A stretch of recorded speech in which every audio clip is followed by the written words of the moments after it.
Do you or your employees suffer from low self-esteem or confidence? If you do, watch this video for some effective strategies for the workplace, home, and personal life.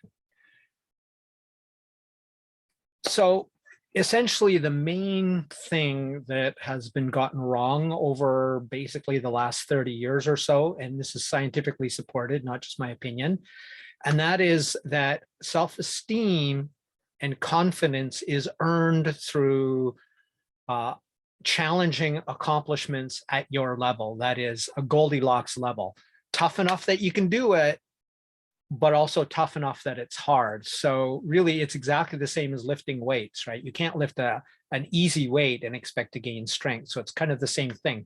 Unfortunately, both generation Y and Z, or if you're Canadian like me, Z,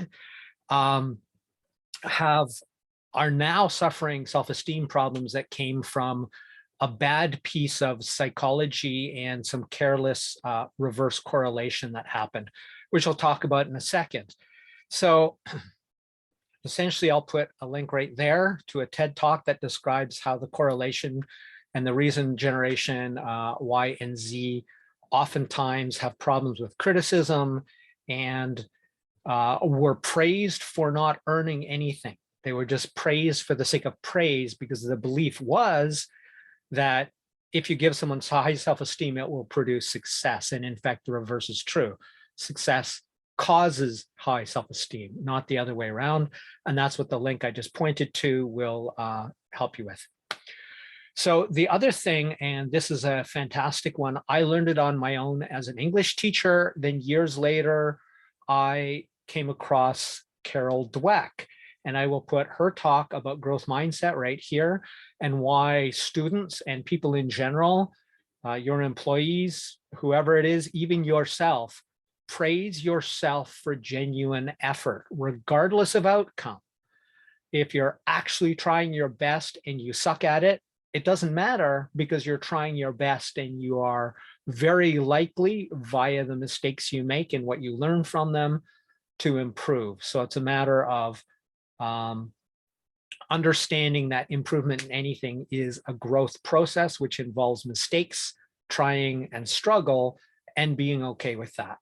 So the way I heard about Carol Dweck was from another researcher named Angela Duckworth, who is now famous for grit. I'll put the link to her talk right here and in the description as well. So she talked about how she looked at West Point graduates, and the most successful ones, the ones who graduated, her grit score, basically toughness, right? Toughness, growth mindset, sticking with it even when it's a struggle. Her rating for grit was a better predictor than IQ of success at West Point. So it gives you an idea how effective this is in the real world. So the other thing you want to do besides praising effort, genuine effort, is praising genuine accomplishment. Remember, the people who had high self-esteem that the psychologists way back got backwards, they got good grades and that led to high self-esteem. So same thing here. When people actually accomplish something genuinely, let them know and lavish praise on them, genuine praise from genuine accomplishment. If what they do is below standard, you don't praise them for that. You could praise them for effort, provided you have every reason to believe and you suspect and the indicators show that they put in genuine effort. So if they put in genuine effort, praise them for their effort. If they've made genuine accomplishment, praise them for genuine accomplishment. So what this really means is it sets us up, sets our reports up, our employees up, ourselves up, is that we understand that we should learn from our mistakes. Mistakes aren't a bad thing as such. You don't want to make them over and over. You learn from your mistakes so that you can minimize their reputation in the future. Otherwise, you can pretty much forget, ignore, and downplay your mistakes. Other than the lesson they have to teach you, leave them alone, or it could become rumination, which is when you say, I suck because here's all the things I did poorly. once you've learned the lesson, throw it away. It does you absolutely no good. And this gets into something that Daniel Pink in his book, Power of Regret, called self-compassion. So let's see here. The next one I want to talk about is something called psychological safety. And this is from one of my favorite authors, Charles Duhigg, who wrote a book years ago called Smarter, Faster, Better. And I have a short YouTube link to a short YouTube video right there. I'll put it in the description also, describing psychological safety. Now, psychological safety, which I've already talked about fairly extensively, means for your team at your workplace, if you want people to have confidence and develop high self-esteem, it's safe to take risks. That is, do something that you, the boss, or somebody else might not like. Not irresponsibly, not dangerously, but to take risks, to make mistakes, and even to disagree with one another, disagree or challenge one another, and laugh at your mistakes. If you make the mistake, be the first one as the leader to laugh at your dumb mistakes, especially, because people will realize it's okay to laugh along with you. If you laugh with one another at silly mistakes, it's totally okay. And that will help generate that psychological safety that in the video you'll watch has talked about how Google did the research on that and found that psychological safety was the greatest predictor of exceptional performance in teams. So as I've already talked about, self-esteem actually comes from objective success.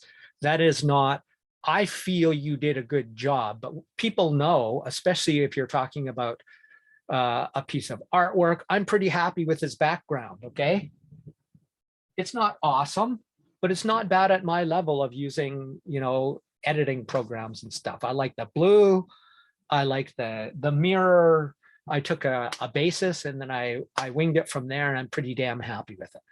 So everybody can look at this picture and know what it is. That's an objective measure of success. Do people understand it's a cat sitting in front of a mirror looking at the reflection of a lion in the mirror? Okay, and if that's what they see, then it's objectively successful.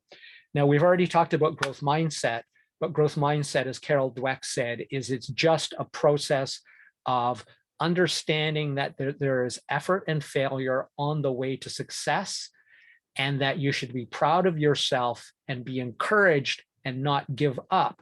In fact, those who identify as smart, who are praised for being smart, give up far faster when they hit their intellectual limit, and they quit sooner than the less talented, less smart students, less smart employees who have had to struggle for everything they have. They already have a growth mindset.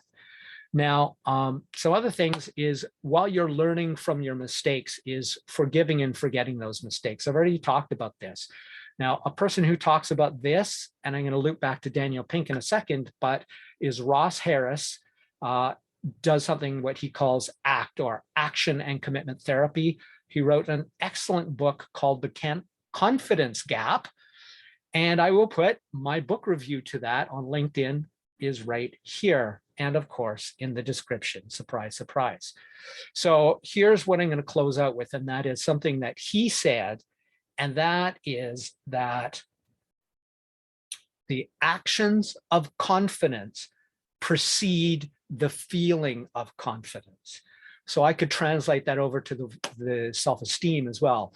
The actions of self-esteem precede the feeling of self-esteem.